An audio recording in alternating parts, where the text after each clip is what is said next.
नमस्कार दोस्तों, मेरा नाम रिजवाना शेख है।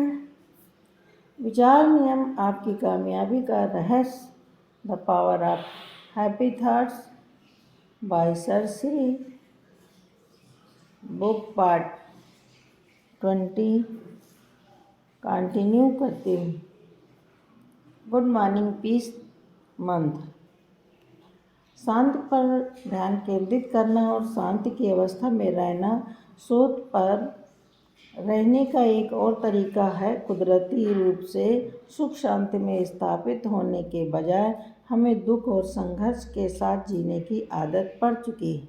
जब मनुष्य दुख भोगता है तब उसकी प्रवृत्ति स्थायी शांति का उपाय खोजने के बजाय शिकायत करने की होती है, जिस कारण वह शांति की लौ को और भी ज़्यादा ढक लेता है। इसलिए कम से कम जब आप दुखी हो तब शांति को सबसे पहले रखें। दुख के तत्काल ध्यान दूर हटाएं, खुश होकर समाधान को आकर्षित करें। शांति की लौ को ढकने और दुख भोगने की आदत रातों रात नहीं मनुष्य को बचपन से नहीं पड़ती। मनुष्य को बचपन से ही इस बात का प्रशिक्षण दिया जाता है। छोटा बच्चा अपने आसपास के माहौल को देखकर सीखता है। बड़े होते समय बच्चा अपने नज़दीकी लोगों की पूर्व निर्धारित धारणाओं पर प्रतिक्रिया के पैटर्न देखकर तथा आत्मसात करके दुखी होने की आदत में माहिर बनता है। दुख और संघर्ष की इस आदत के कारण जब घर में हर चीज़ अच्छी चल रही होती है तब लोग जबरन लड़ाई शुरू करके या चुभने वाला हंसी मजाक करके दुख को आमंत्रित करते हैं।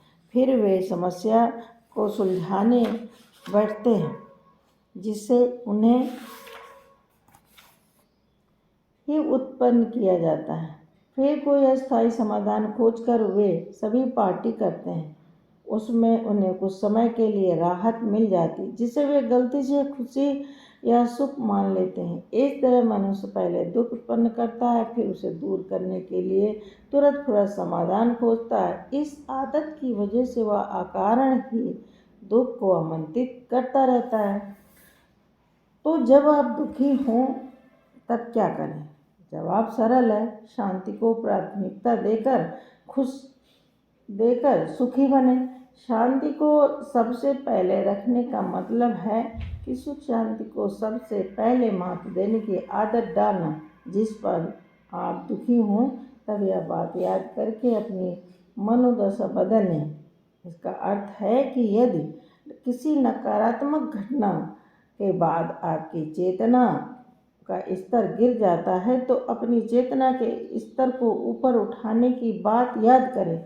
जब आप कोई घटना देखते हैं या किसी से बात करते हैं या कोई आपकी प्रशंसा करता है या आपकी आलोचना करता है या आपसे गलत अंदाज में व्यवहार करता है या आपको फटकार लगाता है, तो इन सारी चीज़ों से आपके अंदर क्या हो रहा है इसके प्रति जागरूक बने।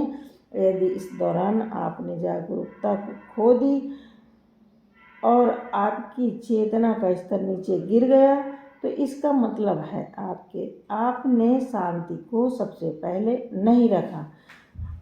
अगर आपकी चेतना का स्तर ऊपर उठता है और आप आनंद महसूस करते हैं तो इसका मतलब है कि आपने शांति को सचमुच सबसे पहले स्थान पर रखा है। सबसे बड़ा खजाना चेतना की दौलत। हर चीज़ में चेतना होती है। चेतना का स्तर निर्जीव जीवों में सबसे कम होता है और जीवित चीज़ों में तुलनात्मक रूप से ज़्यादा होता है। जीवित चीज़ों में भी यह स्तर पौधों से, पशुओं से, मनुष्य तक लगातार बढ़ता रहता है, लेकिन कुछ मनुष्यों में चेतना का स्तर ऊंचा होता है और कुछ में नीचा। बहरहाल मनुष्य ही ऐसा प्राणी है जिसमें चेतना के सर्वोच्च स्तर यानी चरम चेतना को हासिल करने की संभावना मौजूद है। इसलिए यदि आप चेतना के ज़्यादा ऊंचे स्तर हासिल करने की ओर बढ़ रहे हैं तो इसका मतलब है कि आप परम चेतना, सर्वोच्च अस्तित्व, सेल्फ, चैतन्य, अल्लाह, कृष्ण, बुद्ध आदि की ओर बढ़ रहे हैं। इसीलिए यह कहा जाता है कि मनुष्य योनि में जन्म होना कृपा है। मनुष्य के रूप में जन्म परमावस्था को प्राप्त करने का सबसे बड़ा और एकमात्र अवसर है। आइए एक छोटी कहानी से शांति और आनंद के इस खजाने का महत्व समझें। एक इंसान एक सुंदर झील के किनारे पिकनिक मना रहा था। तभी उसने देखा कि गमबूट पहने एक शिकारी झील के पास आया। वह शिकारी झील में घुसा। उसने पानी से अपने जूते साफ किए, हाथ मुंह धोए और झील में खिले कमल के फूल तोड़े। बाद में उन फूलों को बेरहमी से कुचलते हुए चला गया। उस इंसान ने यह पूरी घटना देखी। कुछ समय बाद उस इंसान के चलने का समय हो गया। वह भी झील में घुसा। उसने हाथ मुंह धोए और कमल के फूल तोड़ लिए अपना हाथ बढ़ाया। तभी झील की देवी उसके सामने प्रकट होकर बोली, इन फूलों को मत तोड़ो, यह सही नहीं। वह इंसान अवाक रह गया, लेकिन संभलकर उसने पूछा, मेरे ठीक पहले एक शिकारी यहाँ आया था। उसने झील में अपने जूते साफ किए और उसने न सिर्फ एक फूल तोड़े बल्कि उन्हें कुचलता हुआ भी गया। आपने तो उसे नहीं रोका। दूसरी तरफ मैंने सही तरह से हाथ पैर धोए और प्रेम से फूल तोड़ने वाला था, लेकिन फिर भी आपने मुझे रोक दिया। यह भेदभाव क्यों? देवी ने जवाब दिया, तुम मेरी बात इसलिए समझ सकते हो क्योंकि तुम्हारी चेतना का स्तर ऊंचा है। शिकारी के लिए दूसरों की जान लेना और बेरहमी से मारना आसान होता है, इसलिए इन फूलों को तोड़ना और कुचलना उसके लिए कोई बड़ी बात नहीं। उसमें संवेदनशीलता नहीं थी। उसकी चेतना और संवेदनशीलता का स्तर इतना उठा हुआ नहीं था कि वह मेरे शब्दों का अर्थ समझ पाता, लेकिन तुम समझ सकते हो। इस कहानी का सबक यह है, जैसे जैसे आपकी चेतना का स्तर बढ़ता जाता है, वह आप ज़्यादा संवेदनशील बनते जाते हैं। आप जीवन के दिए सूक्ष्म संकेतों का विश्लेषण करने में समर्थ होते हैं और दूसरों के हल्के से दर्द को भी समझ सकते हैं। शांति को सबसे पहले रखने का अर्थ यह है कि आप शांति के प्रति संवेदनशील हैं। आप लोगों को ढकने नहीं देते, आप लोगों की रक्षा करते हैं। आइए देखते हैं कि हम शांति को कैसे छोड़ते हैं। जब आप यह देख लेंगे कि हम दूसरे लोगों या घटनाओं द्वारा अपनी चेतना के स्तर की चोरी कैसे होने देते हैं, तब आप शांति को सबसे पहले रखने के बारे में ज़्यादा संवेदनशील बन जाएंगे। रजनी एक कामकाजी महिला है जिसने घरेलू काम के लिए एक नौकरानी को रखा। एक दिन वह नौकरानी बुरे मूड में रजनी के घर आती है। वह बेमन से काम करती है। बर्तन मांजते समय उन्हें जोर जोर से पटकती है और गिराती है। हर आवाज़ के साथ रजनी की चेतना का स्तर नीचे गिरता जाता है। उसे यह बात पता भी नहीं है, लेकिन अगले कुछ घंटों तक रजनी परेशान रहती। उसकी नौकरानी ने ठीक से काम नहीं किया। सिर्फ इस वजह से वह दिन भर चिंतित रहती।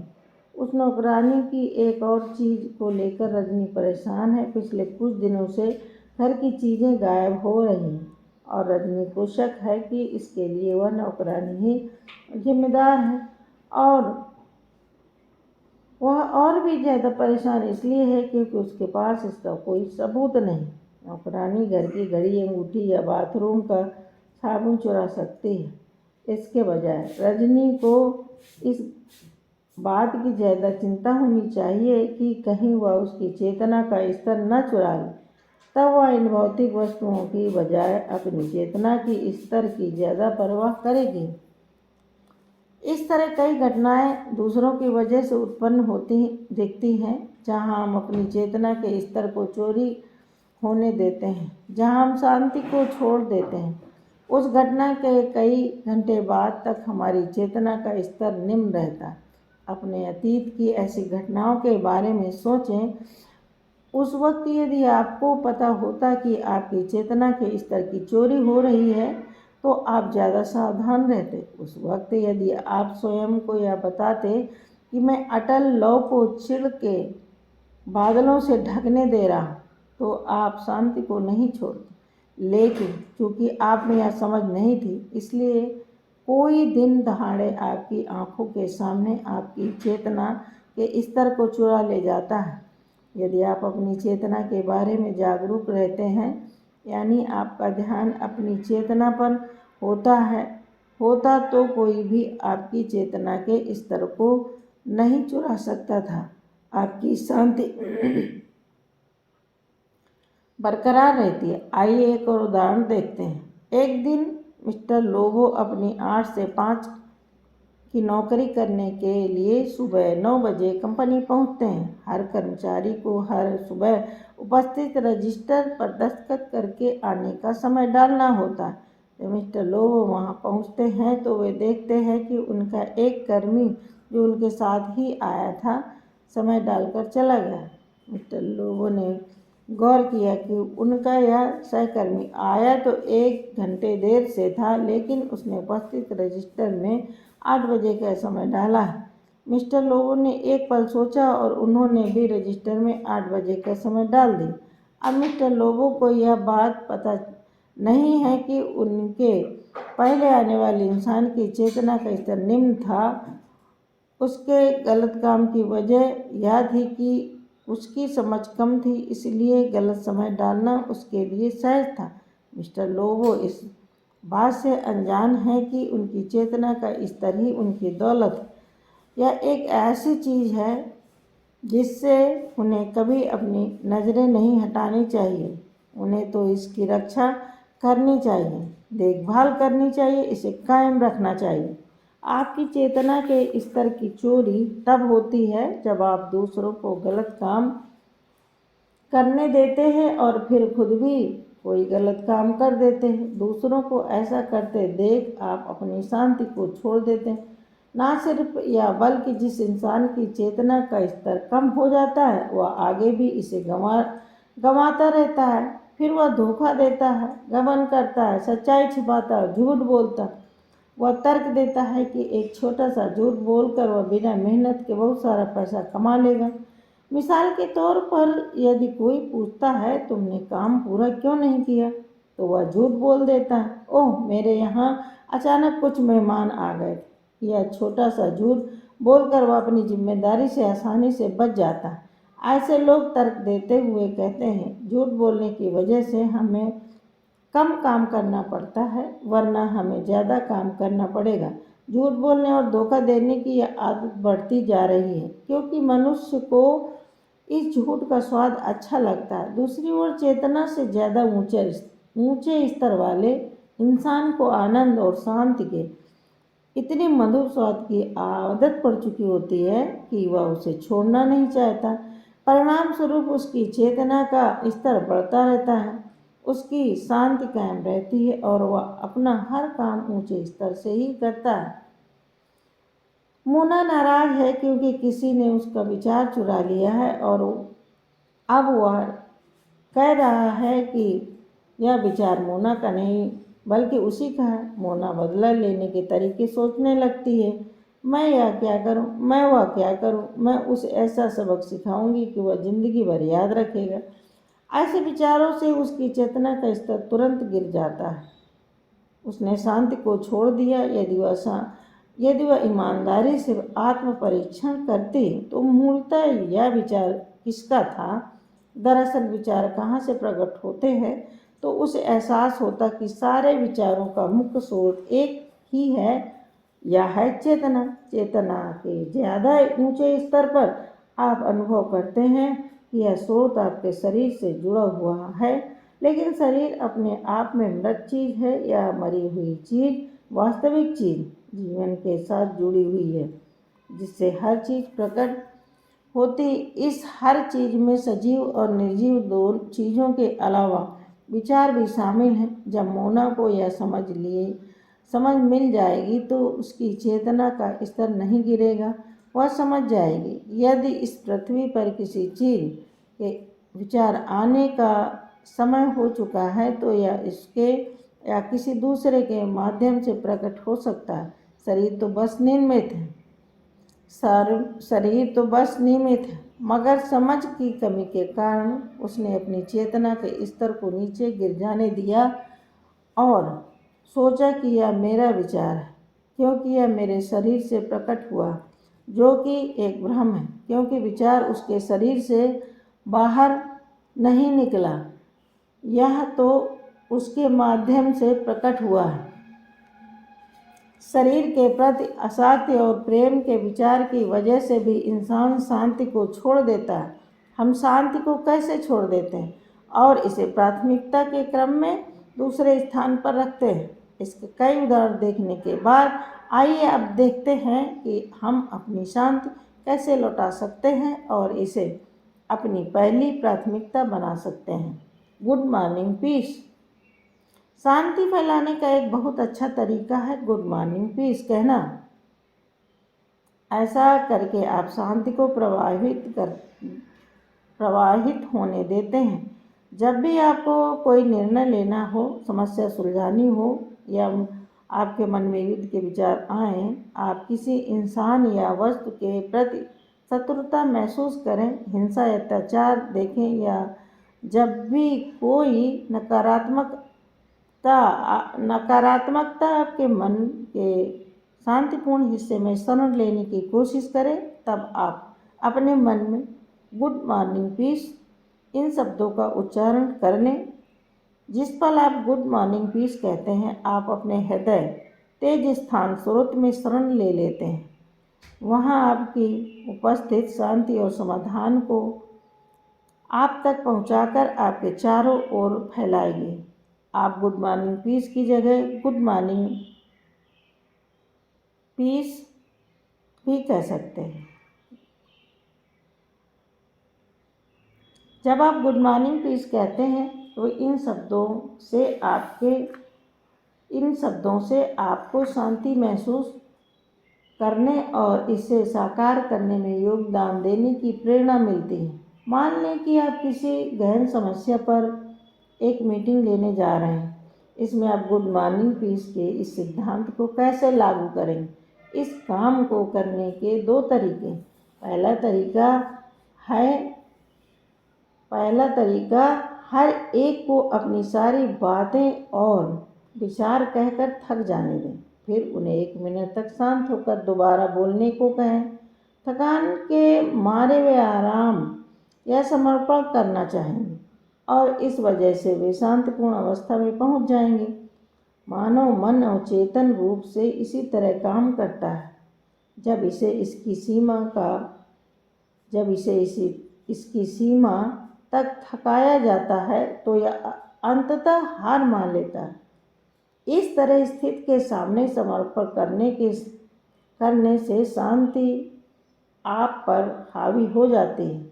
दूसरा सबसे अच्छा तरीका है शांति से जुड़ना। गुड मॉर्निंग पीस कहकर कुछ क्षण मौन में बैठें, फिर आंखें खोलकर खुद से कहें कि अब पीस को अपना काम करने दो। समस्या को सुलझाते हुए देखो पीस कैसे समाधान लाता है।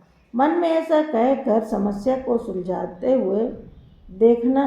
सुलझते हुए देखना सीखें और मीटिंग में हर इंसान को शांति स्थापित करने के विचार देने दें। आप देखें कि आसानी से समस्या का समाधान निकल रहा है। इस तरह शांति से समस्या को सुलझाते हुए देखने की कला सीखें। अब गुड मॉर्निंग पीस कहते हैं तो आप शांति का आदेश देते हैं। यही आदेश आपकी आंतरिक शांति को बरकरार रखेगा और आपके लिए सुनहरे भविष्य का निर्माण करेगा। Thank you.